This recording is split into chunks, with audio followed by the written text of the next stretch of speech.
Here we go, episode 153 of The Hardline. Michael Merlo and Joe Masseri in for JM this week as we will break down everything that happened in the past week of the NFL. Joe, a lot has happened. It was a big week across the league. Before we get started, I will ask you how you're doing. Well, thank you. I appreciate that. I'm doing really well, Mike. And welcome back. 2 straight weeks. Yeah, more consistent than JM and I the last couple of weeks. It's unbelievable. The guy's got to step it up. Yeah. I'm doing great. Had a great holiday weekend. Thanksgiving with the family. Always a great time. Me and Jan were just talking last week about what a great holiday it is. And then we had a great time at the Jets game yesterday, watching a hilarious football game. So, yeah, I'm doing great, Mike. It was an hilarious football game. We were all at the Jets-Seahawks game yesterday in the freezing cold at MetLife Stadium. That's the reason why JM's not here today. He's a little sick from it. Aww. But it was an interesting game, to say the least. And we are not going to talk about that one today. I almost texted you. Did you want to talk about the Jets or the Giants? And I kind of already guessed what your answer was going to be. There's really no point. Good. We could do a funeral at the end of the year about them.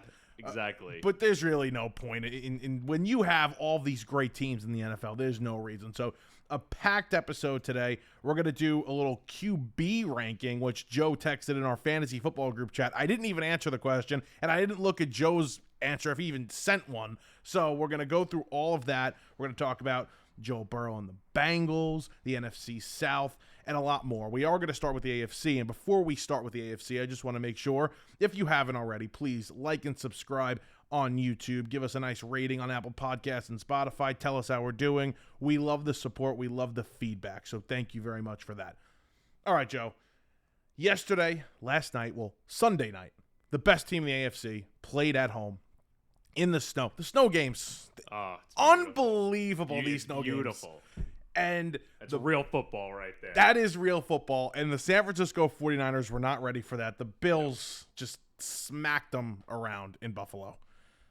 Absolutely. I mean, first of all, like you said, just a very aesthetically pleasing football game to watch. I mean, I turned it on a couple of minutes into the first quarter yesterday.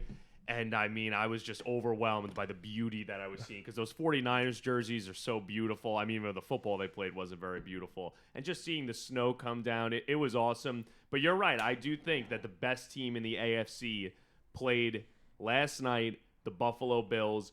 I mean, they just look fantastic. I mean, me and you can probably spend this entire episode talking about our love for Josh Allen. Congratulations to Josh, by the way, being engaged to Haley Steinfeld. I mean, I thought she was going to give me a chance, but I digress.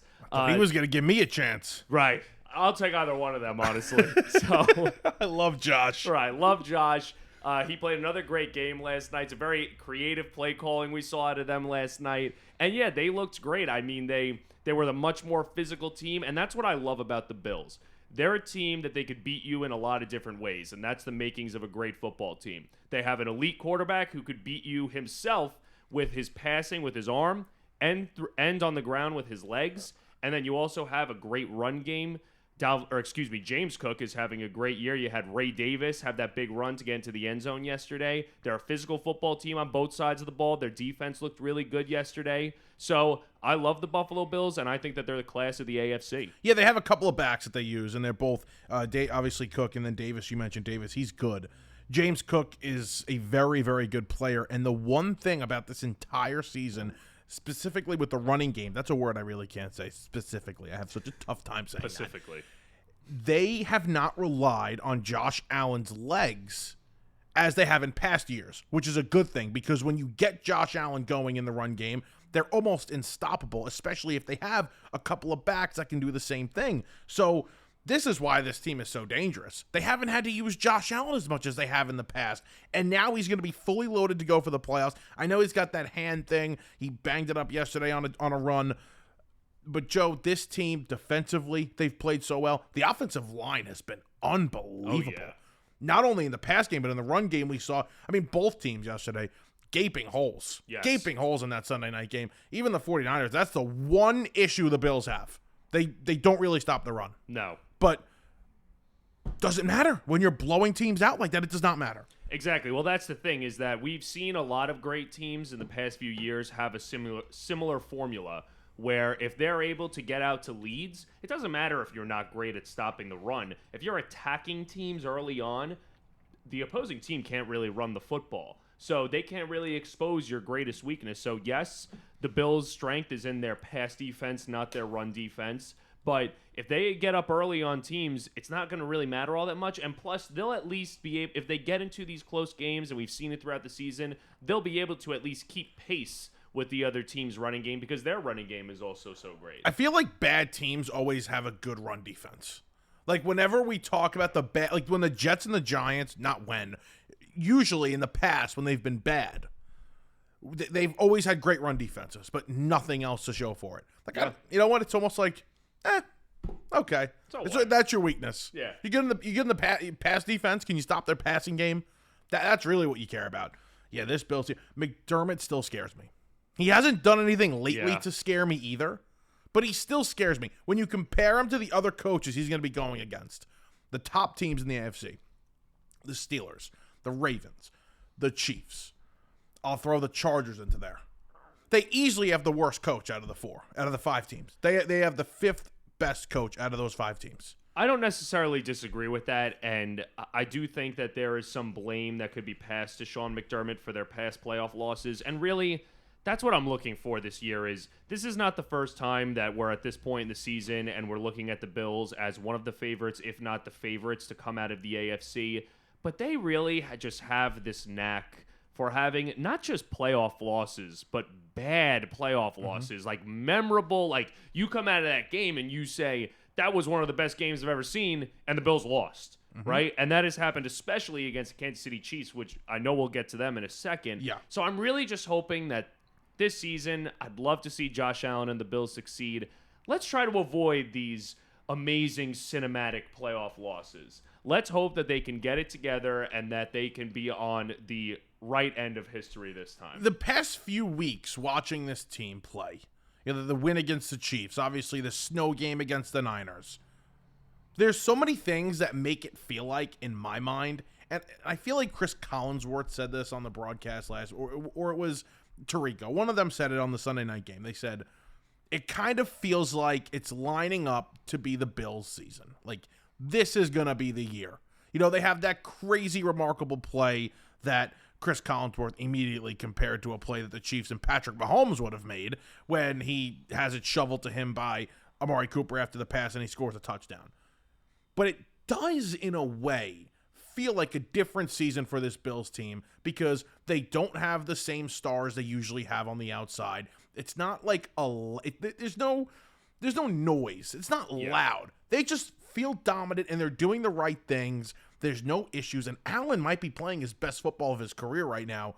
It kind of just feels like this team is going to be the one that, at least the very least, gets past the Chiefs in the AFC and finally gets to the Super Bowl. Yeah, well, the thing that scares me about, because I don't really disagree with anything that you just said, but the thing that scares me about it is whenever we talk about, well, it feels like their year. I mean, first of all, I've been there so many times as a Packers fan where it's felt like our year, and then we're on the wrong side of these amazing playoff losses, and the Bills have been there too. And we also look at a team like the Ravens last year. I mean, really, I don't think this season is all that dissimilar from last year in the sense that the Chiefs really didn't look like a dominant team last year, and the Ravens did look like the dominant team, and it seemed like everything was falling into place. Lamar Jackson was the MVP of the league. Their defense was elite, and then you just have one bad game, and like you talked about with Sean McDermott, I think Harbaugh is a far superior coach to McDermott, but still, you have one poorly coached game where for some reason they run the ball 4 times for an entire game, and you lose to a team that you looked better than the entire season. It looked like you were the team of destiny, and they weren't,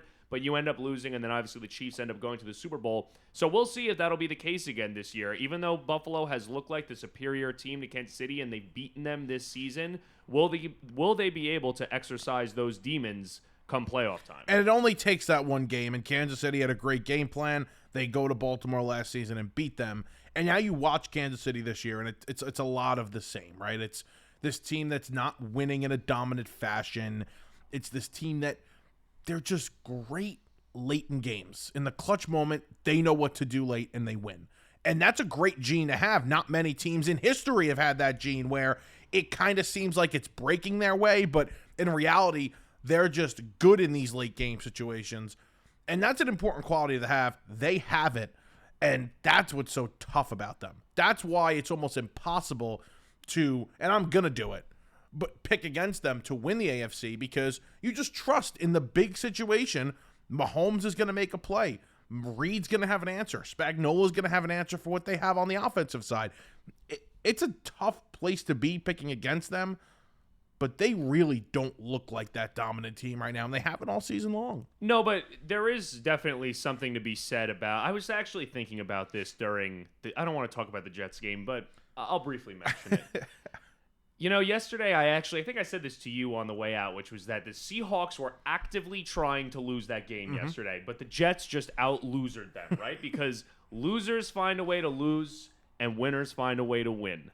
And it may sound like a cliche, but honestly, it's true because you look at the Kansas City Chiefs this year, and, they just set a new NFL record. They have now won the most consecutive one-score games in NFL history. Dating back to last season, they have won 14 consecutive games that have come down to one score. So when you show an ability, obviously we know that they're proven winners. They're going for a three-peat this year. And typically, I would say teams that constantly win one-score games reminds me of like the Minnesota Vikings, who the Giants beat in the playoffs a couple of years ago. Like that was a team that constantly won one-score games. They rarely looked like the dominant team. They looked very fluky, and then they ended up getting upset in the first round. And it was the same thing with the Chiefs last year. They looked fluky. They looked like they were a little fraudulent, and then they ended up winning the Super Bowl, right? So my point is that a team like the Minnesota Vikings, they were not proven winners. The Kansas City Chiefs are proven winners. They might not have the pieces to be dominant this year, but they're well coached.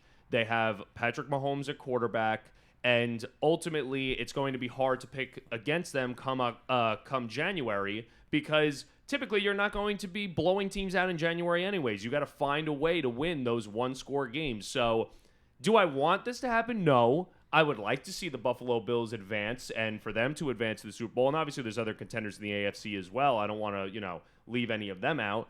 But it wouldn't surprise me if the Kansas City Chiefs found a way to win again, as they've done all year. And I want to pick against them.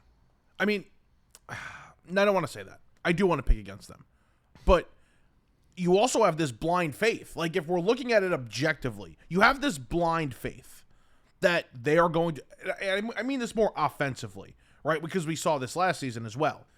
That was the issue. It was... Yes. They're not dominant on offense. They're great on defense, and they that's the same thing. They're not as good on defense this season, but they're good on defense this year. It's like, offensively, are they ever going to turn it on to the point where we are familiar with this team, where we know what we're getting with this Chiefs team? And I guess you have that blind faith that Patrick Mahomes and Andy Reid are going to figure out a way. Hey, we're going to figure out a way to get Xavier Worthy the ball. Right, we're going to figure out a way to get Travis Kelce more involved, and he's going to look like that dominant tight end come postseason time like we saw with Gronkowski all those years. Do you have that blind faith? Am I supposed to have that blind faith in this team? I don't see why you shouldn't, honestly. Until they've proven otherwise, I think that you have to have that faith in them. They've shown, last year, like we said, they didn't look like a dominant team at all. We were calling them fraudulent all season, and then they end up dominating the Dolphins. They beat the Bills in, another classic postseason loss for the Bills, and then they end up beating the Ravens and winning the Super Bowl against the 49ers. So I don't see how you can not have that blind faith in them. Yeah, that's especially if that game's going to be in Kansas City too. Are they going to get the 1 seed? That's the thing. They're 11-2. It's 11-1. They're 11-1, and it's amazing. I don't know if you've seen some of the tweets of the things that people say when they poke fun at them of the way that they pull out these games in the end.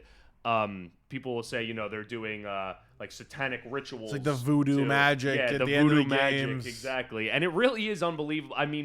You look back at the season, the win that they had against the Broncos with the field goal block. You look back at this week against the Raiders. That's obviously a far inferior team to them. They end up winning that game on a questionable call at the end. They didn't call a false start. They ended up calling an illegal motion instead. So it's tough to say if they're going to end up keeping this up for the last couple of weeks of the season and getting that 1 seed. The Bills did beat them. That's their one loss. if the Bills end up winning out the rest of the year, which the Bills do have some tough games upcoming, I know that the Bills are playing the Lions actually next week.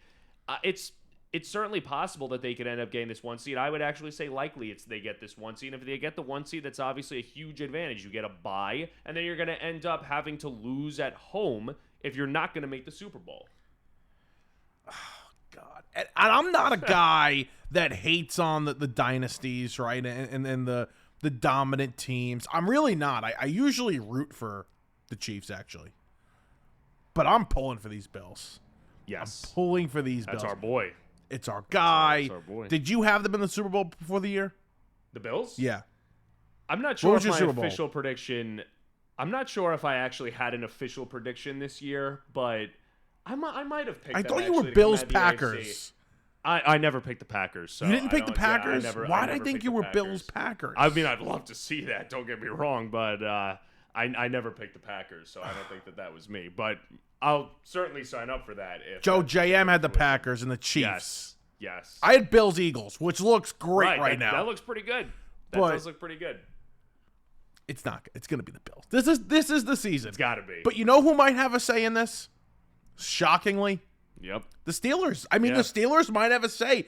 Joe, if I told you that game ended 44-38 yesterday, you would have told me, oh, wow, the Steelers scored a lot of points. It's actually an impressive loss because there's no way they outscored the Bengals in a shootout like that. And they did. We're going to talk about the Bengals and Joe Burrow in a minute, so we'll save that. But that game is so impressive for the Steelers because it shows you that they can have these slugfests offensively and still get you. We know how great their defense is. Yeah. We know how great it is, and we know how well coached they are. But they could also do this now. Russell Wilson could throw for over 400 yards and 3 touchdowns and still beat you. I mean, well, you know what I mean. And do this on top of beating you with just their defense and special teams. Yeah. It's unbelievable. I mean, to me, the Steelers have been probably the most interesting team in the NFL this year because you always expect, like you said, the Steelers to have a great defense, and they do once again this year. Obviously, it's led by TJ Watt. He's arguably the best defensive player in the entire league, and Mike Tomlin always has a very well-coached, disciplined football team and great defensive teams. They come into the season, they have Justin Fields as their starter because Russell Wilson was hurt. Justin Fields played solidly for the first couple weeks of the season to the point where people were actually clamoring for him to continue starting when Russell Wilson was healthy and the Steelers wanted Russell Wilson to take over the starting job. The obsession with Justin Fields has to stop. It's It crazy. has to stop. But anyways, Russell Wilson now has brought this team into the high tier of offense, which is not anything I would have ever expected. I mean, he had a pretty good year last year with the Denver Broncos, but for him to now be leading one of the better offenses in the NFL, for them to beat the Cincinnati Bengals by a score of 44-38, it's the most anti-Steelers AFC North football game of all time. The Bengals defense is obviously horrible, but for them to put up 44 points and Russell Wilson I know they had a fumble recovery a fumble recovery each had a touchdown. defensive touchdown, yes, right? Mixed in there. But still, I mean, that's still a ton of offense in a game that you would not expect. And honestly, I don't see how you can call them frauds or count them out when it comes to this playoffs because they look like the classic makings of a great team. It looks like at this point, after the Ravens loss, they're in line to win the AFC North. So they'll have a home playoff game. And they have a great offense and a great defense. And a great coach. We talk about coaching. Mike Tomlin is a phenomenal coach, at least in my opinion. Yep. The proof is in the pudding and the resume with him. So I don't see how you can count them out. I still wouldn't put them over the Chiefs or the Bills. I would pick either of those teams in those games. But honestly, them against Baltimore to me would be a toss-up. I would have a difficult time, especially if it's in Pittsburgh. Especially with the way Baltimore's played lately. Yeah. They got to get rid of Justin Tucker, man. I can't believe What this is is a going on with him? conversation. He's washed. I can't He's believe washed. it. It's crazy. He's basically lost them 2 games the Yeah. last 2 weeks. It's crazy. It's not all on him, but you It's make a lot those on kicks, him. The score's a lot different. It's a different game against Philadelphia, although I thought Philadelphia beat them up. Yes. I thought Philadelphia beat them up Philadelphia front. was the better team. And they didn't, the pass defense is the issue Yes. for the Ravens, and the Eagles didn't really throw the ball. No. He threw the ball twice in the second half, Jalen Hurts. Is that true? Yeah, he threw the ball twice in the second half yesterday. They're ground and pound. We're not going to talk about them, but I have a slight concern right now that I didn't have a week ago. Okay. We'll talk about that in a minute. All right. The Ravens scare me because they have not, defensively, they're just not the same team as they've been. Did Roquan Smith play yesterday? He didn't play in the Monday night game against the Chargers. They won. Did he play yesterday? I'm not 100% positive. I'm not sure if he played. We were on the way home from the Jet game, so we were in and out of watching that game. At least I was. But the Steelers, I can't believe this team is legit. I mean, you mentioned it. The numbers tell you. Russell Wilson in 6 games since he's taken over.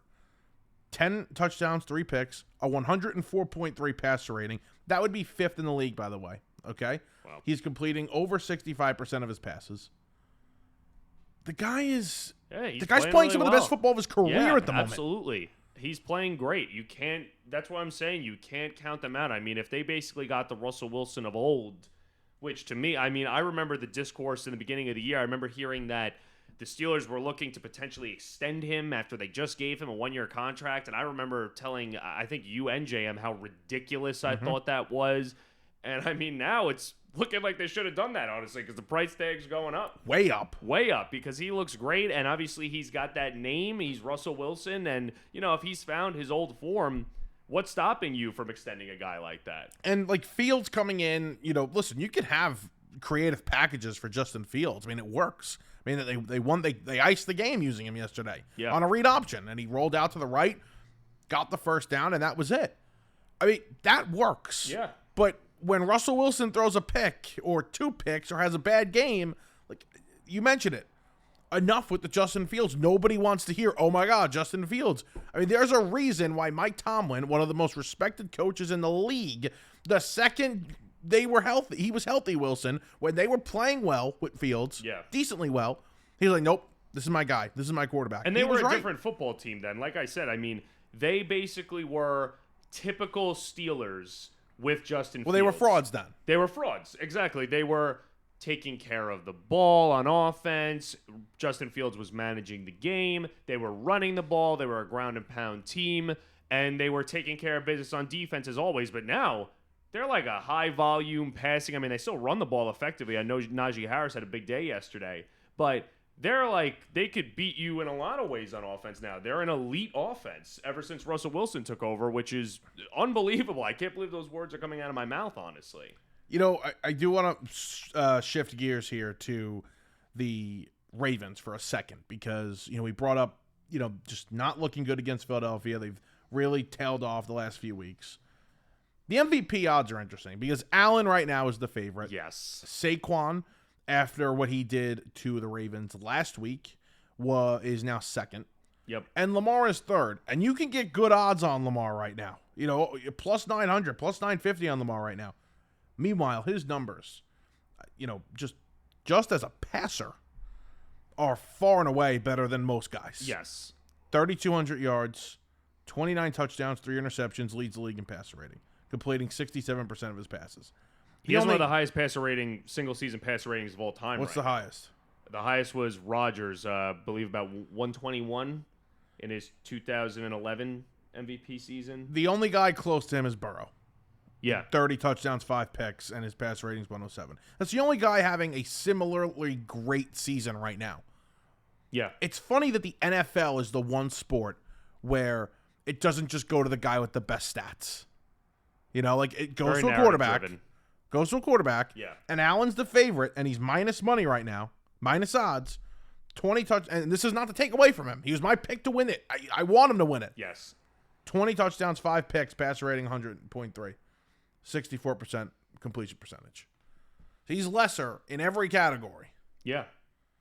And yet he's the favorite right now. It's funny. If Lamar had the defense this year that he had last year, the Ravens would have a far better record. Mm-hmm. They'd probably be around what the Chiefs and the Bills are right now. They'd probably have 1 or 2 losses, and Lamar would be your runaway MVP favorite. He won the MVP last year, and I'm sorry, I did not think he was. Yeah, MVP. we've talked about this many times. I mean, I know me, you, and JM all agree he didn't deserve it last year, but it's funny, he's more deserving of it this year. And he's not going to win. I actually said on last week's show, I think that Saquon's the MVP, and I'm not moving off of that. But if it means that Josh Allen gets the MVP, I'm all right with that. I don't hate it. I don't hate it because, and this will bring up the Hurts point. But you know what's funny though? Jalen Hurts' stats are very similar to Allen. Yeah. And not his passing start, not his passing stats. I saw a different stat. I'll take that back. He only has 14 touchdown passes. Hurts. He's been a very efficient passer this year, Hurts. Too efficient. I think there is something to say about being too efficient. He's not taking risks. That's my problem. He's not throwing the ball downfield. He's only throwing to guys that are completely wide open. And you can get away with it when you have Saquon, the super team, Saquon Barkley, A.J. Brown, Devonta Smith, Dallas Goedert, great offensive line. You can get away with it. Yeah, absolutely. And we can't judge him for a team he's not on, but put him on a different team. It doesn't have to be a losing team. Put him on a winning team. Put him on the Ravens. Put him on the Dolphins. Right. Put him on the Steelers. I have questions. Going forward, I have questions. This season, in this situation, they can win with him. They can go to the Super Bowl. But I have questions beyond that with him. Really? I'm shocked to hear that, I got to say. I mean, I know that you've been critical of Jalen Hurts in the past, but I don't know if I agree with the whole too efficient thing. I mean, if they're still winning games, I mean, you did see it, to be fair, you did see it last year that the rushing attack was not as effective, especially in the second half of the season last year when they basically fell apart. Their defense was bad, especially in the second half of last year. And a lot more was on Hurts' shoulders, and he kind of crumbled. He didn't really play all that well. So I do see where you're coming from there. Do I think that maybe he's not a Super Bowl caliber quarterback? I wouldn't go that far. I mean, he's been to the Super Bowl. He came very close to winning that Super Bowl, albeit with obviously an excellent team. But regardless, you need an excellent team to win the Super Bowl, right? It doesn't matter how good the quarterback is a lot of the time. I mean, quarterback obviously is important. Yeah, great roster is always going to make the biggest difference. So I don't know if I would go as far as to say that. 11 completions in the win, 118 yards. Yeah, but it's one game. It's one game. One game. I'll go through a couple of others. Let me find a couple other games. I mean, you're winning games, right? You're not gonna. I guess you're not gonna ask questions. You know. And you know what? You did say that maybe he's not throwing the ball downfield as much. What if I told you? Let me throw a stat at you right now. What if I told you that he actually is averaging more intended air yards per attempt than Josh Allen and Lamar Jackson this year? It would shock me. Well, it's true. It would shock me. It doesn't seem like, and maybe I'll take it down the field and just say aggressive into throwing to tight windows. Right. Okay. He's not doing it. No, he's not doing it as much as he's never been like a big time throw kind of guy. Even in his almost MVP year 2 years ago, he's a guy who is going to beat you. He's almost like Josh Allen light. You know, he's going to beat you on the ground. He's going to beat you with his arm. But, you know, Josh Allen has an elite arm and is an elite runner, even though the volume hasn't been there as a runner this year. And Hurts is, you know, a good passer and a very good runner. But, you know, am I saying that I think that he's the caliber of quarterback? And we're going to talk about that second tier of quarterback later. Do I think he's the caliber of quarterback of the MVP candidates we're talking about? No. But I do think he's a franchise quarterback. You can win a Super Bowl with Jalen Hurts. It's fascinating. That he's like my only concern with that team. Like, in other words, and not even just him moving forward, or this season. This season, I'm concerned about them being aggressive. Because, listen, and I'm going to sound hypocritical for a second, but you'll understand what I'm saying. Early in the year, when they were 2-2, the reason why they were 2-2 is they were kind of sleepwalking through the first couple of games, but they were throwing the ball too much. Look at it. Yes. Week 1, he threw the ball 34 times. Week 2, 30 times. Week 3, 38 times. Week 4, 30 times. Yeah. Okay, out of the bye. Browns, 25 times. Giant game, 14 times. Bengal game, 20. Jaguars, 24. Cowboys, 20. Commanders, 28. See the difference, right? Absolutely. The Ram game, 22. Last week, 19. Yeah, did he even reach 30 again? He hasn't reached 30 since the beginning of the year. Right. They found their identity. Their identity is run the ball with Saquon, with Jalen. We know we can run the ball. You just mentioned it. They've changed their identity. They're not winning through him. Now, in the postseason, I question that. We've seen this year after year with the Ravens that you need to be able to throw the ball in the postseason. When you get to the postseason, you need to run the ball, of course, but you need to be good through the air as well. You can't just rely on the running game. And we saw the Ravens go away from it too much in the postseason game exactly. and lose. You got to find the happy that's medium. What I'm saying is I would argue that they have found the happy medium. I mean, if you're too pass heavy, just like the Ravens were in the AFC Championship game last year, you're going to run into some trouble. They ran the ball 4 times. They lost that game. The Eagles started off 2-2 this year. They were averaging over 30 attempts per game through the air. Obviously, now they're more reliant, like you said, on their run game, both on Jalen Hurts' legs and especially on Saquon Barkley's legs. And to me, that's an argument for the Eagles, that they have found that formula, and the Lions are very much the same way. I mean, is Goff throwing the ball a bunch of times? No, he's not. No, but I have some questions about them too, especially after last week. Right. Well, obviously the Packers are, we're going to win the Super Bowl. Right. So, you're right. So, I understand the questions. But I also want to give a shout out to, before we move on from the AFC, we've talked about the Chiefs, we've talked about the Bills, we've talked about the Steelers. I don't want to talk about the Texans because the Texans suck, okay? They're the most obvious wild card bounce I've ever seen in my life. You can clip that, hold me to it. The Texans suck, okay? They're going to win that division by default. I'm not going to hate on C.J. Stroud. We talked about him last week. I'm not a C.J. Stroud hater by any means. I still think he's going to have a phenomenal career. But the Texans this year, I mean, come on. They just allowed a comeback to Mac Jones. They barely eked that game out. They lost to Will Levis the previous week. Give me a break on the Texans, okay? They're going to win their division. They're going to have a home playoff game, and they're going to get see you later bounced in the first round. Isn't a shout-out usually good? Well, or could a shout-out be bad? I'm going to get to my good shout-out. Oh, okay. It could be okay. Right, I just had to hate really quick. Right, I always got to get hate. There's a minimum amount of hating required when it comes to this thing. You should know this, Mike. So, but my real shout-out, my positive shout-out, is to the Los Angeles Chargers. Okay. Right. The Los Angeles Chargers have looked great. Their defense has looked phenomenal. They have a strong run game. Justin Herbert isn't having an MVP caliber season by any means, but he doesn't have to because they have been an all-around very good football team. They've been relying on their defense and their run game. Mm-hmm. So I do think that the Chargers, I don't really view them as a Super Bowl contender yet. I think that Harbaugh has come in and is building towards that, but I do think that they can win a playoff game. Absolutely. I don't see why not. They could play spoiler in the first round with Absolutely. that defense. They could beat anybody with that defense. Play the Texans. They would play the Texans? I don't know, but I hope they do because no, it's going to be the Ravens. Make me look really good. The Ravens will play the Texans because the Ravens are probably going to be the top wild card team. Right. Yeah, the Texans are going to be the 4 seed. The Texans will be the 4 seed. Yeah. Wow, so it would be Chargers Steelers? Yeah. That would be a good football game. Wow. I would enjoy that.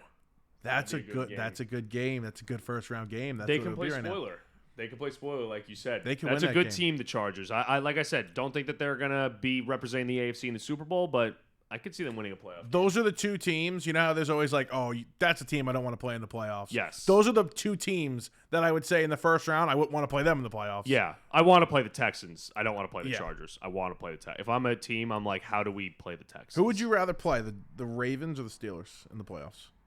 I think the Ravens at this point. Isn't that crazy? It's crazy. I know, but honestly, like the Ravens, you at least are like, okay, Lamar might be playing like the best quarterback in football this year, and you have Derrick Henry you got to worry about and tackling him in the cold and all that. But their defense, you're at least like, we can score with them.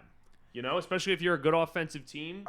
We can score with them. I can't believe we're here. Yeah. I can't believe we're here. Maybe you force them into field goals. Justin Tucker starts shanking them left and right, and there you go. Boom, you got to win. Also, I'm looking at I sorted the quarterback rankings on my phone, on my computer by passer rating, which is obviously not everything. How is Tua having this good of a season? He's not. Without it's He's not. It's fake. You want to talk about a dump down merchant? It's fake. Tua's a dump down merchant. Okay. Yeah.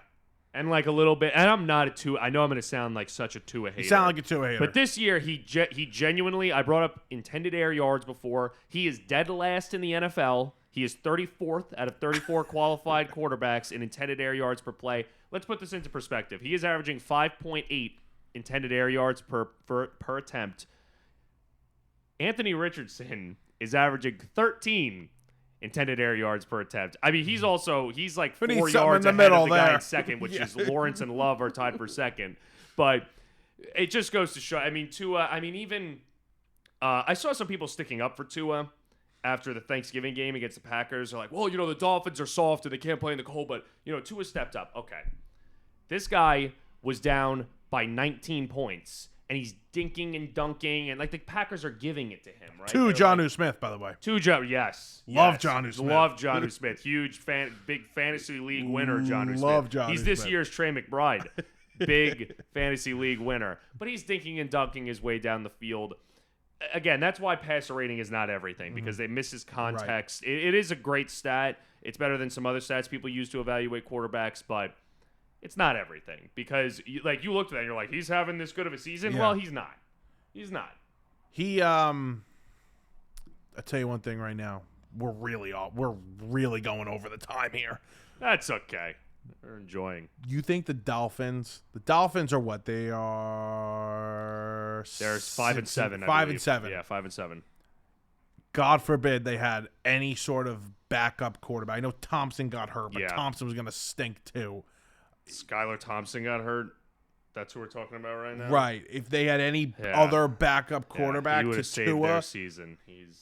Maybe they're 6-6 right now with a chance, or even 7-5, 7 maybe 7-5 with a chance. Thanksgiving was their chance. Thanksgiving, you go. They into were that never game, winning you're that. 5-6, but they're soft, and that's the thing. It doesn't matter. Even if they going into that game, let's say Tua was healthy all year. Let's say Tua was healthy all year. You go into that game against Green Bay, like you said, you're never going to win that game anyways. Right. They lose that game against Green Bay. What are you doing in January when you're playing Buffalo, when you're playing Kansas City? You're going to play, unless you were the 1 seed in the AFC, and that's really, in my opinion, the only way that this team, the current iteration of this roster, will ever win the Super Bowl is if they just have home field advantage throughout the whole playoffs, because they can't play in cold weather.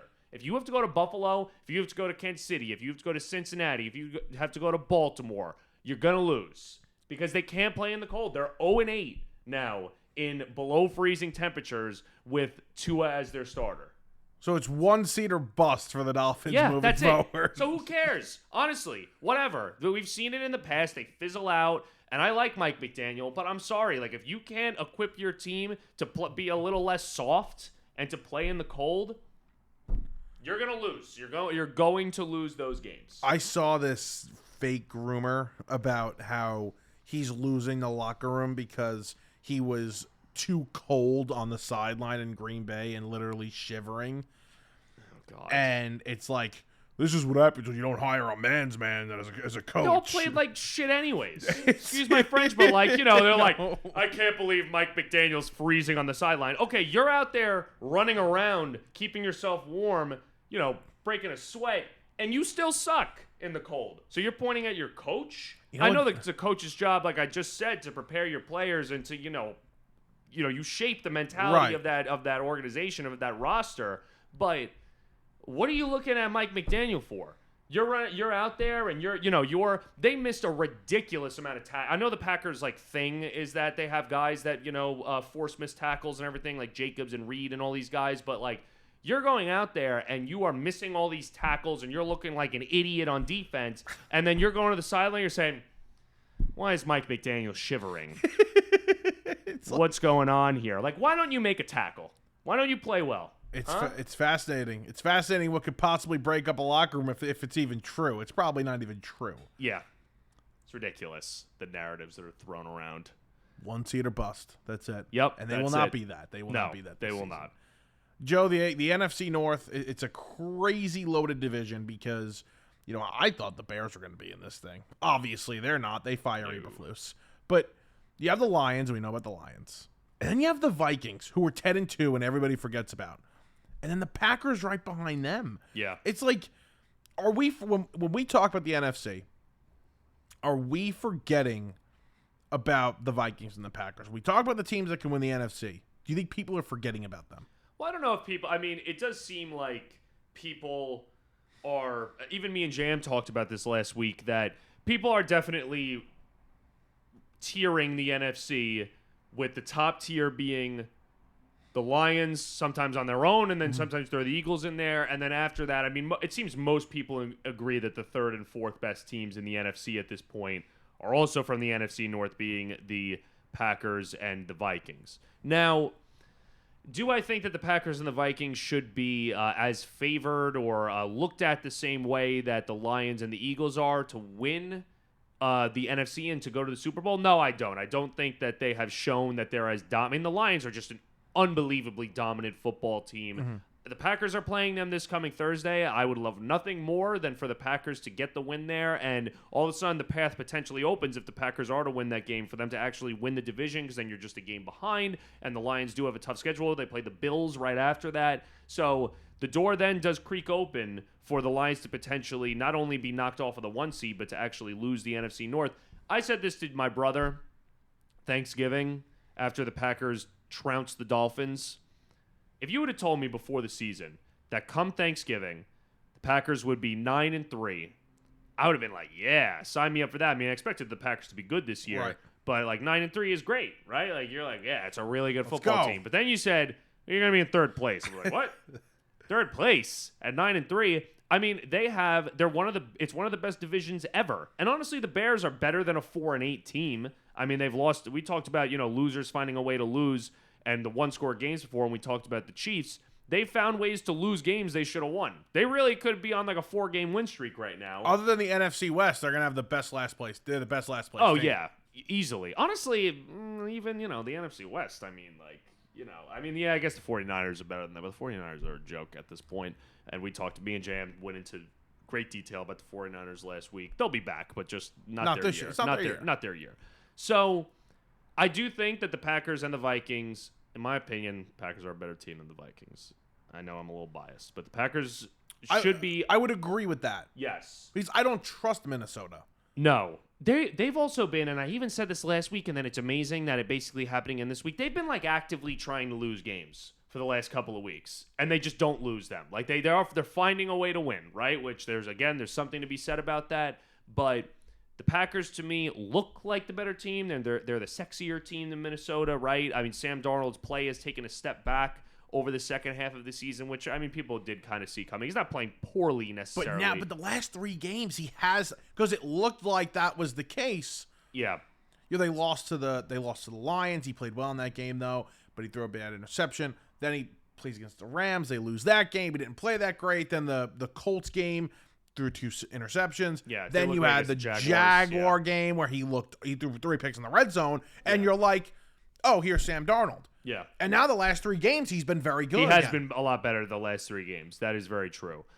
I do think, to answer the question, I do think that people are probably not talking about them enough. I still think it wouldn't shock me if the Packers or the Vikings came out of the NFC at the end of the day.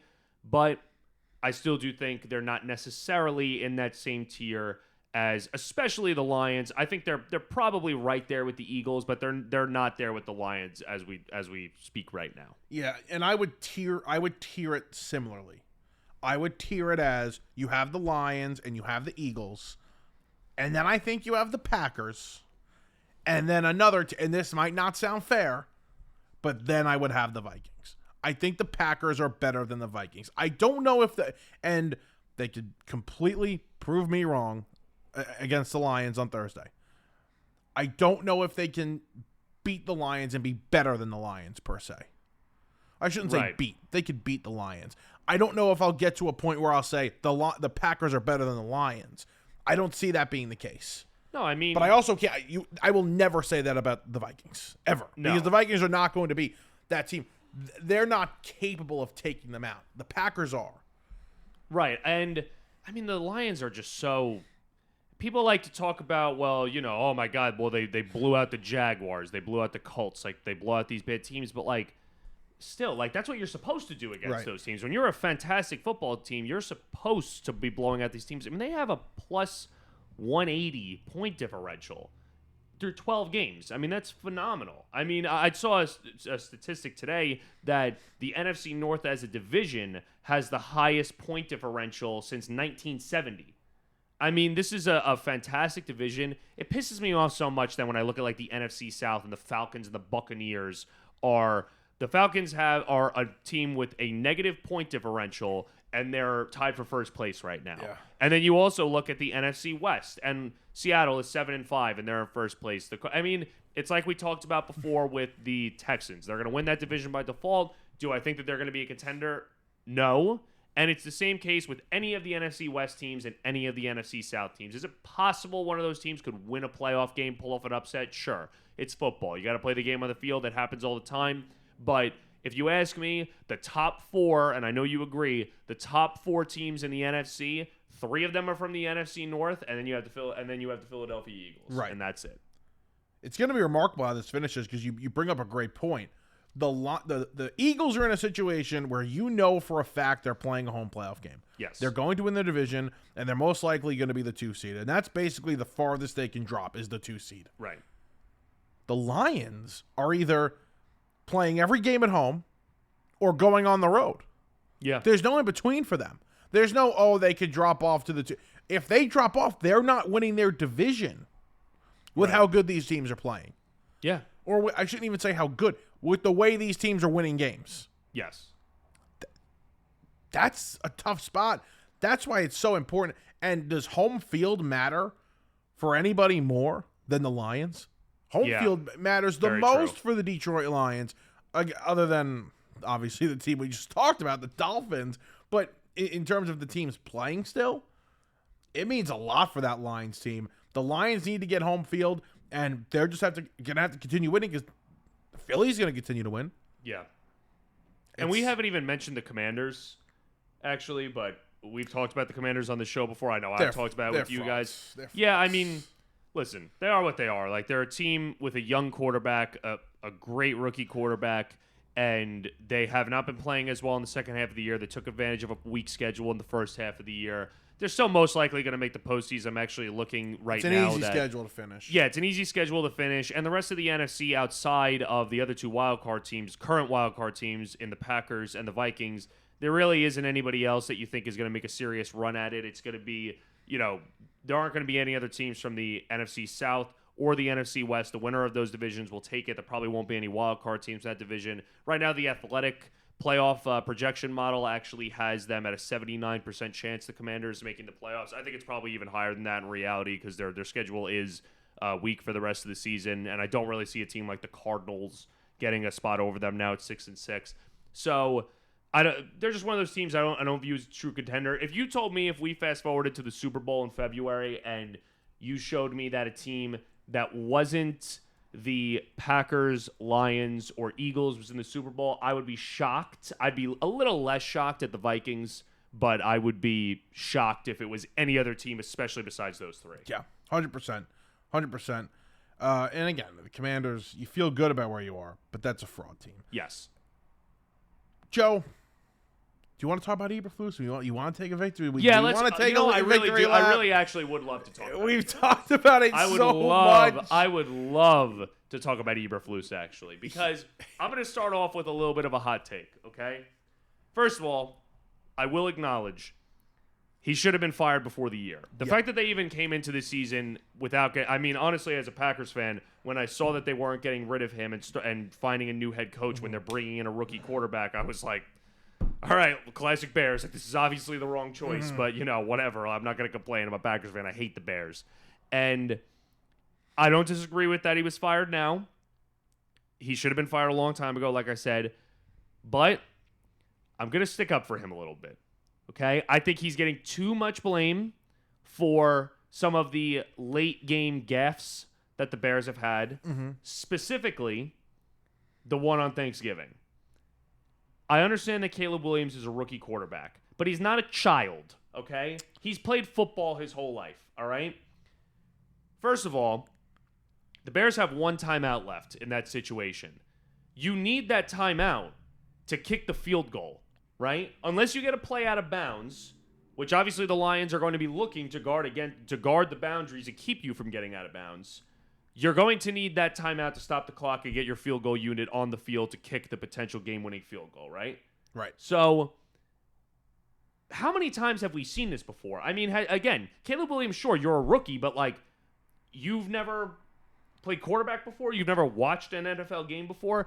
The fact that he's going up to the line and he's apparently, he said after the game, he's changing the play and all that. You're going up to the line and you're all casual. And honestly, I think that was bullshit, the changing play thing. Maybe he did change the play, but then there was just no urgency. After he's done with his cadence, He's standing, he's backing up behind the center. He's like waiting to snap the ball. Obviously, everybody's going crazy. The announcers are going crazy. He doesn't snap the ball until there's a few seconds left, and then he ends up throwing an incomplete pass, and the game is over. You got to get to the line. You got to hurry up. The problem is that if, let's say there's 9 seconds left, and Eberflus is finally says, you know what, yeah, I got to call a timeout, right? You call that timeout, it's your last timeout, you stop the clock. Now the problem is that you're not field goal range yet, so you're going to have to complete something and on the boundaries and get out of bounds. And obviously the Lions know you have to do that, so it's going to be very difficult to do that. All of that is avoided if Caleb Williams doesn't take 20 seconds to get to the line and hurry his team up and snap the friggin' ball. I don't disagree with you that he did a bad job in that spot. Like, Caleb deserves blame. There were a lot of times where the play clock's going down and he looked very nonchalant, changing the play, and it frustrates the hell out of you, and especially in that spot it does. But the coach's number one job is to manage the clock, right? I mean, wouldn't you consider that to be his in-game? His number one job is manage the clock. He sees they're taking a while to get back. He just took a sack. I know we're playing Monday morning quarterback here, but with 15 seconds maybe, right? Call the when you realize this, he's changed the play, call the timeout, because you can, with 15 some odd seconds, he could snap the ball, get a play, you could go out of bounds with 4 or 5 seconds, or if you get the first down, you could get up and spike the ball in 10 seconds. I mean, there were a lot of possibilities. If they're able to call that timeout with 15 or 20 seconds left, they let so much time drain. When he realizes that amount of time is going, he's got it. You are not in any spot, even if they did get a first down where the field goal is manageable. Call the timeout. Cairo Santos wasn't making a 60-yard field, 50-yard, 55-yard field goal to tie that game. Indoors, yeah. There's no way. So he's got to call that timeout early because you got to realize what's going on. So sure, Caleb deserves blame, but you do have a rookie quarterback out there. I get he's played football before, but he's got to take the hit. Yeah. And he didn't take the hit. No. And I mean, I know you're not arguing for him in the spot. No. He should have been fired a while ago. A while ago, yeah. But I think he deserves blame for that. He could have been fired at any point this season, and I would have been okay with it. He deserves blame. He does, absolutely, he deserves blame. But I'm just so tired of the coddling of Caleb Williams and other quarterbacks like him. It's the same, and I see it with the Bears quarterbacks over, and I'm not even saying Caleb Williams is going to be a bust like past Bears quarterbacks. I think he's going to be a good quarterback. But it's like, we go into the season and we say, this is the best situation a rookie quarterback has ever been in. Right. This is unbelievable, right? He has Keenan Allen and he has DJ Moore, and they used first-round pick on Rome Odunze, and their offensive line is pretty solid. Right. And, this should be – he has Cole Kmet at tight end. It's like, oh, this is incredible, right? Now we fast forward to this week we are concluding week 13, and it's everybody else's fault. Oh, Caleb, it's okay. You didn't hurry up. You didn't snap the ball. It's your stupid coach's fault that we should have fired last year, and everybody still said it was the best decision of all, or it was still the best situation ever for a rookie quarterback. It's okay. It's not your fault. Oh, you had to change the play. That's okay. It's on your coach to call it time. No, I'm sick of it, okay? Caleb Williams has not played well as a rookie. He's been outplayed by, in my opinion, 3 other rookies. He's been outplayed by Bo Nix. He's been outplayed by Jaden Daniels, and even in the short stint that Drake May has been the quarterback for the Patriots, who you want to talk about a bad situation, you can't have a worse situation than one that Drake May's in, and he's been outplaying Caleb Williams. So you look at the Patriots offense with Brissett as their quarterback versus Drake May as their quarterback, it's like night and day. I mean, it's still bad, but it was horrendous with Jacoby Brissett. But anyways, I'm tired of it. Okay? I'm tired of everybody else getting the blame. You want to coddle this. He's one of the best rookie quarterback, one of the best prospects of all time. He could do no wrong. It's got to be everybody else's fault. Oh, DJ Moore's checking out, and Keenan Allen's old, and all this. And there's some truth to some of those things, but we also do have to blame the quarterback to an extent. You do. I am one of those people that will coddle him. I think Caleb's great. Ridiculous. I think the last 2 weeks specifically, we've seen like, oh, yeah, like this guy's going to be a superstar. I'm very confident in this. I think the offensive coordinator change was huge. I think the whole coaching situation has seriously held him back. So again, it was underwhelming to start. They kind of picked it up in the middle, and then they went through another lull. Now with the offensive coordinator change, it does seem like things are getting better, and they're putting him in better situations. But yes, I will to a degree agree with you. He did come into a great situation before the year started. We all said that. Yes. Now the offensive line hasn't been as good. That's not his fault. The receivers look older than we thought. Yeah. Okay. They haven't gotten a Dunze going. They got to get him going, and I think the offensive coordinator change will continue this. But I still trust that this guy, especially watching him the last 2 weeks, very, very closely. I watched both of those games full. I'm like, yeah, this guy's a stud. This guy's a star. I don't disagree that I think he's going to get there eventually, but I've watched a lot of Bears games this year, and I don't see anything yet where I'm sure that he's going to be a star. I think that it's one of those things where, he makes the sexy throws and he's capable. We saw it at USC. We know he's capable of doing these things. It's the consistency. It's being able to manipulate the pocket. It's a lot of these nuanced things that make you become a great quarterback that I haven't seen on a consistent level yet. Mm-hmm. So I'm not quite there with him yet. And I said before the year, I promise you I'm not biased because he's a Chicago Bear. I said before the year that he was my pick to win Offensive Rookie of the Year. I think he's going to be phenomenal. Right. He's going to have a great career. The Bears finally found their quarterback, whatever. But the proof is in the pudding. The proof is in the film. And so far this year, I don't think I'm there yet. I still think there's a lot to be seen with Caleb Williams before I could jump to a conclusion and say he's going to be a star. They have him using his legs more than they did previously. Yes. He looks great running. It's opened up another, way for them to get him involved in the pass game. It's opening up more things. I don't know. I think he's there. I think he's getting there at least. And I'm excited to watch them every week. Like the last 2 weeks, I sat down and I'm like, I get to watch the Bears today. Jesus Christ. And you know what's funny about it too? When they lose, Bears fans don't even feel like that. I know, because think about it. I don't care if they win or not. That's I'm true. simply just watching to see what Caleb Williams does. And he's looked really good, and I've been entertained. And it's funny when they lose games in ways we see the Jets lose games. And just like find a way to lose. They invent different. Like there are some teams. The Giants are just bad, right? Like the Giants, the Jaguars, like they're just bad, and they just get beat. Like the Jets and the Bears are those franchises where they might not be that bad, but they invent different ways to lose football games, and they're very similar in that way. And the Bears have done that, and it's entertaining to watch when you have no stake in it. No, absolutely. Unless you have money on them, and then you're like, ugh. But they've covered the spread the last 2 weeks, which has been great. Yeah, that's true. They have. All right, Joe, let's move on here. We are going to rank these quarterbacks, and it's an interesting ranking. And I need you to clarify, because when you sent this text message before, I was like, all right, but how does he mean this? So we're ranking these quarterbacks based on who you would want on your team, like right now, like today, right? Like you need to win a game this season. Yeah. Well, I mean, in other words, I don't mean it literally like, oh, my team is the Jets. It doesn't matter what happens the rest of my season, or like, oh, my team's fighting for a playoff spot. Which one of these quarterbacks do I think is going to get me there? I just mean like, if you have a team today, because I said age is not a factor, how would you rank these quarterbacks? Which of these quarterbacks would you want to be the quarterback of your team? Okay. And the reason why I picked these quarterbacks specifically is because these are the quarterbacks I would probably put, maybe not all in the same tier, but after that top tier of quarterbacks, which would be Burrow, Mahomes, Allen, and Lamar. Okay. So that's why I picked these quarterbacks. And just for the quarterbacks that I picked for this ranking was Jared Goff, Baker Mayfield, Brock Purdy, Jordan Love, Jaden Daniels, Jalen Hurts, and C.J. Stroud. All right. You want me to give my ranking first? Go ahead. Sure. All right. I'm going to give my ranking here.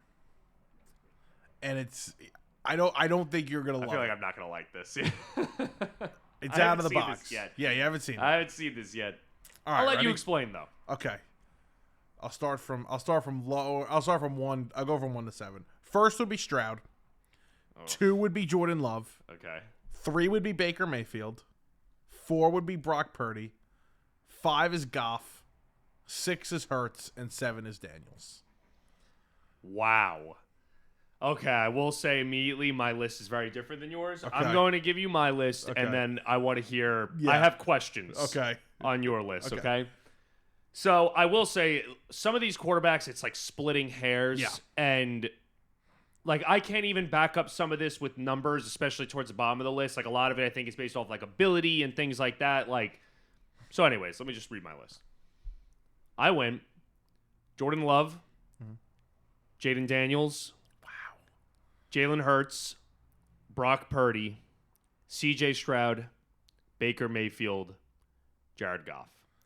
The top 2 on your list, you had C.J. Stroud. C.J. Stroud. And Jordan Love. Jordan Love. Okay. Love Jordan Love. I was saying this last week on the podcast with JM.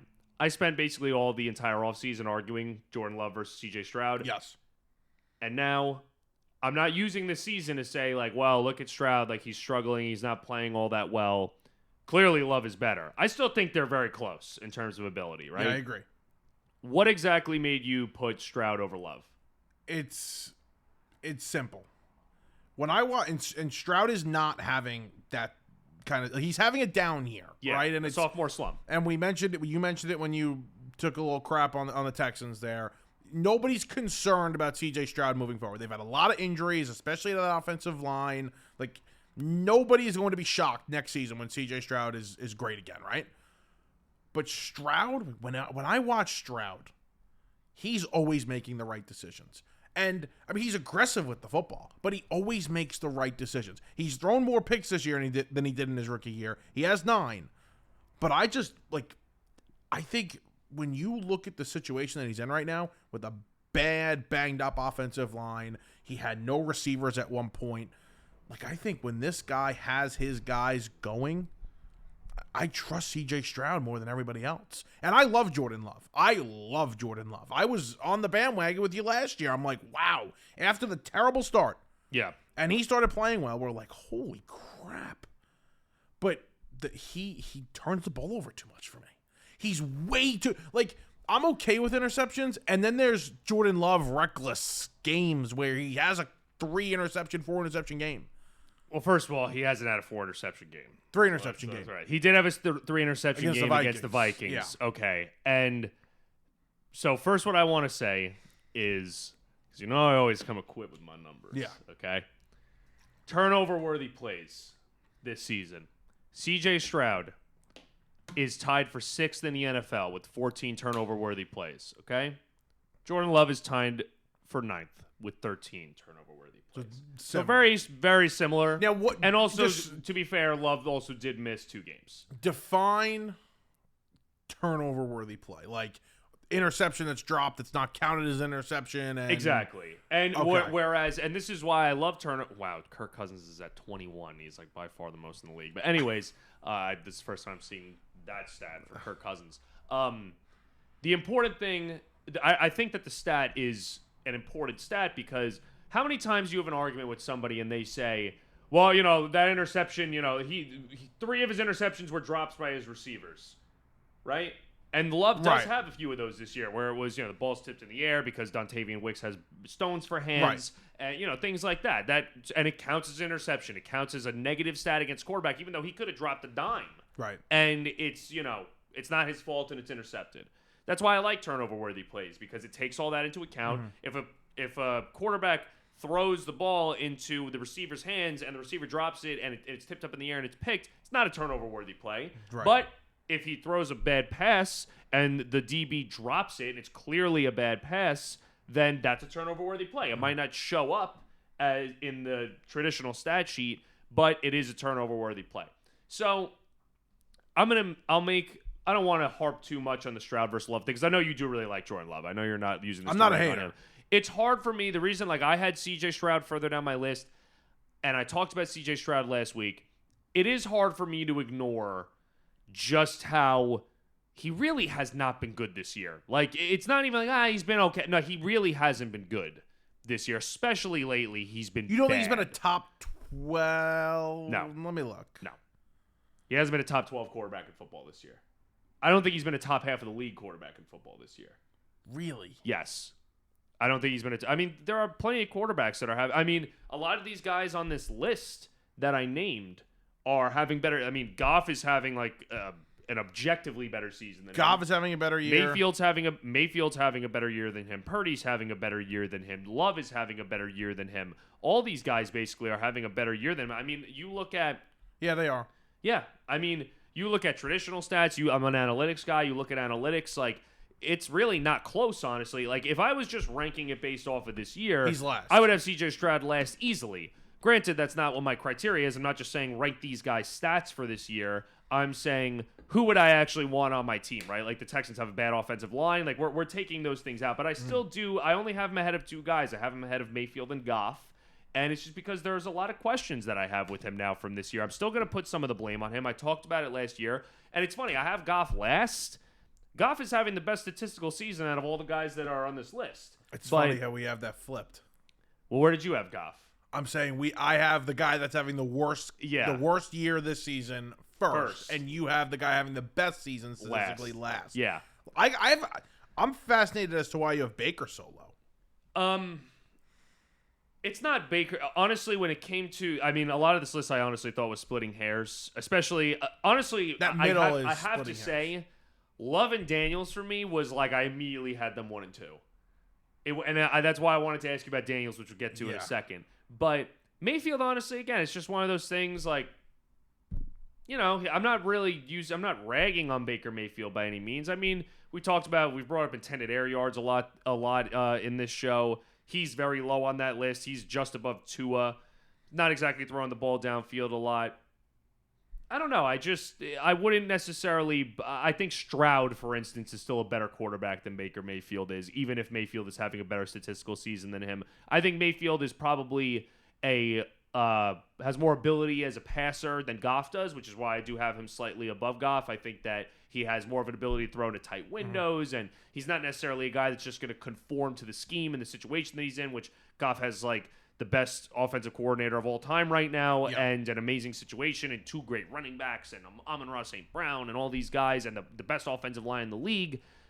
We're just talking about these quarterbacks as quarterbacks, right? We're not saying rank their stats this year or anything, because that pulls in a lot of different factors. So I do have to ask, what's up with Jaden Daniels? That's very low, I would think. You know, Daniels obviously is a runner, right? He adds it with his legs. Is that JM sitting right outside of here? That is JM sitting right He's just outside. sitting right outside watching us right now. And now he's leaving.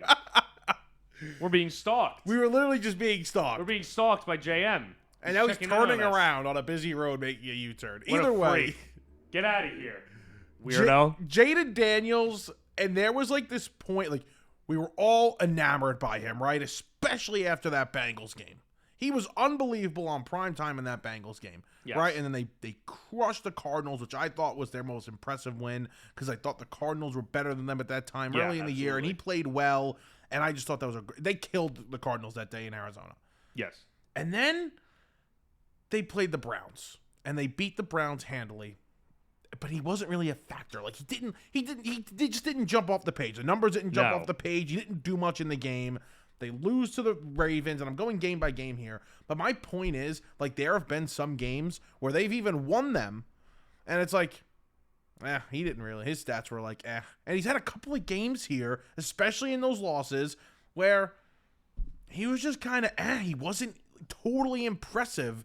And if we're, like, going forward, of course, Daniels can be a great player. A great player. I mean, we're going to be talking about Caleb and Daniels in this draft for years and years to come, and possibly Drake May and Bo Nix. But I'm just not overly impressed as everybody was, and we need to pump the brakes. He had a big game against the Titans. It was the Titans. But we're talking about guys right now. I trust all those other guys to win me a football game in this season more than Daniels. I mean, really, this year, you have C.J. Stroud number 1. I do have C.J. Stroud number 1. When have you ever watched a Texans game this year and said, wow, C.J. Stroud really carried them to that win. That was unbelievable. It really hasn't happened this year. Most of their wins this year are either like they just play a crappy team and they've like eked out a win, or their defense has been excellent this year. You look at their win against the Bears earlier this year. You look at the game earlier in the year against the Bills that they won, where they held Josh Allen to like 11 of 30 passing or whatever it was. Yeah. Like, there hasn't been a game this year where I've said, wow, CJ Stroud, this is like rookie year CJ Stroud, because he did look like that guy last year, but he hasn't looked like that guy this year. And granted, Jaden Daniels is having a more impressive season than CJ Stroud. And this we year.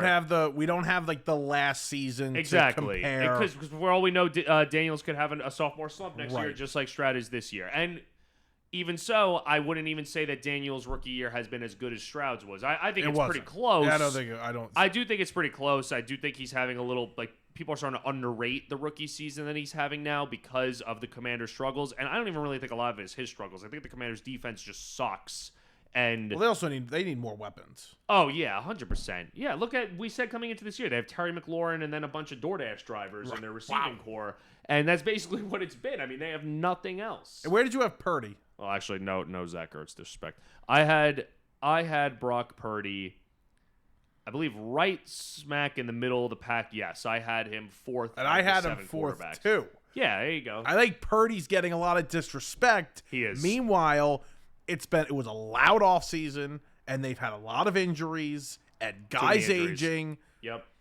Offensive line hasn't been playing all that well. This isn't on him, and I think he's playing still having a good well. year. Yeah, I still think he's having a good year. I really don't think it's on him. Me and Jane were debating Brock Purdy last week. I would still pay the guy. I would still give him franchise quarterback money. $55 million a year. Yeah, I would give him franchise quarterback money. Yeah, that's what the going rate is now for these guys. I know. You have to give a guy like that it's money. so tough. It's such an interesting conversation because I'm a Purdy guy, but at the same time, it's gonna hurt them. It's gonna for a fact it's gonna hurt. But what's the alternative?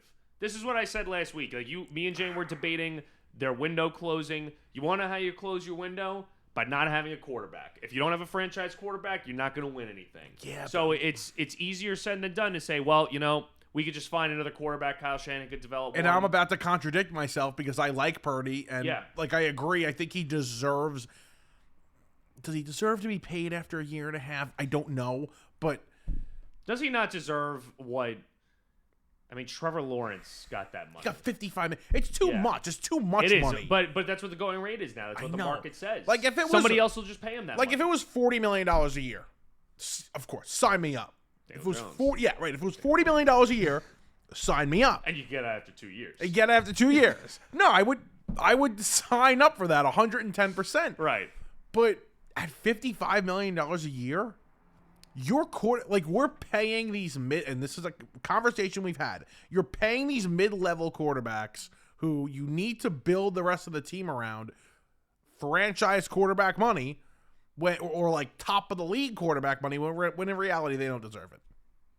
I mean, I don't know if I would call him to me, this is probably the next tier of quarterback after the top four that I said before. So I basically think Brock Purdy is like the 8th or 9th best quarterback in the league. But you could pay those four guys all the money in the world,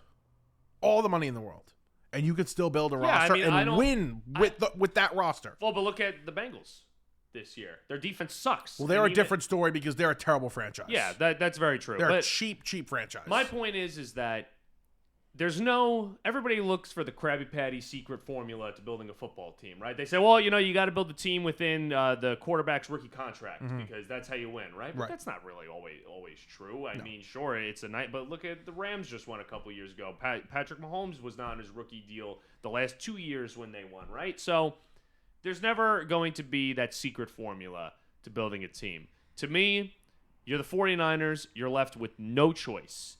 You have to, if Purdy's your franchise quarterback, and if you believe, you're a believer in Brock Purdy, if you believe that he's a franchise quarterback, then you got to give him what the market says. You got to give him franchise quarterback money, because then your alternative is you're going to take a chance on drafting a guy, and you could end up with another Trey Lance situation. And even if you end up with a good quarterback, you're just going to have end up paying him too.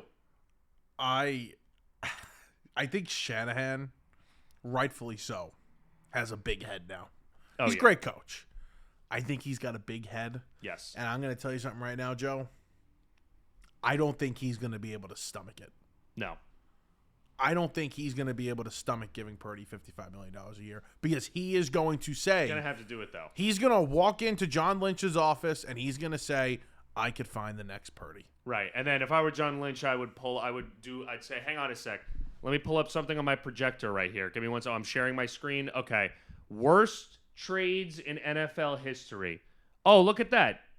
Oh, number 1? Oh, is that Trey Lance? Yeah. Oh, okay. You remember when we did that? Yeah, no, get out of my office. That's what I would say if I'm John Lynch. What a fascinating. That is going. When is he due? He's due for a contract this offseason, but they can. They don't. He's not a free agent. After. Yeah, he's not a free agent. They could do like what the Cowboys did with Dak. I mean, they really should pay him this offseason, but if they could get a discount, they should. If he says, "Hey, if I get $50 million, he's only making $900,000 a year." Right. Yeah. If they went to him today and they're going to lose a lot of guys, the 49ers. Here's $50 million, but they're going to lose a lot of guys, and it's a good thing. Like if they lost Debo this offseason. Yeah. Well, yeah, nobody's going to complain about that. But nobody's complaining. You lose Lenore, you lose Hufanga. You lose a lot of guys on defense. Yeah, exactly. Like then it's a problem. So, and while we're on the topic, while we're talking about these quarterbacks, I think that for the sake of time, we should move on. Talk about Burrow and the Bengals. Yeah, we'll finish off here with the Bengals. Right. So, what do you think? So, we did touch on it really quickly. The Bengals, when we saw it, we talked about the Steelers-Bengal game this past weekend. 44-38, the final score. Reflective, really a microcosm of their whole season, right? I mean, the Bengals, we've seen Joe Burrow MVP-level performance the entire year, and they can't win football games. They're 4-8 now. Do you think that Burrow, how upset should he be with the organization, and should he want out? If I was Joe Burrow, I'd ask out. Because this is an organization, Joe, where we see it, right, with certain teams, right? Jacksonville, the Jets, the Bears, the Bengals, right? Like, historically, they just don't get many things right. And they're always, like, they'll have in the Bills for sure in their history outside of the, each team has this, outside of the few years where they go on a run and they have a good, stable, good quarterback and they have a chance to win for a few years. But like, this just feels like an organization that is never going to get anything right. And they kind of had their window. They kind of had their shot. They had their window. They were in the Super Bowl 3 years ago. And they've paid Burrow now. And they don't have an owner that's going to spend a lot of money. They're going to have to get rid of T. Higgins. Yeah, they're going to have to pay Jamar Chase, and that's going to be a lot even. Yep. But they'll pay Jamar. They'll let T walk.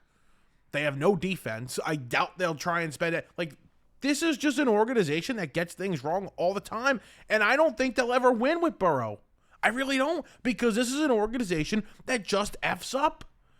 And Joe Burrow needs to realize this, look at the franchise's history, and say, I may never win because of the team that I'm on. But you know what, though? I think that I don't disagree with everything that you're saying here.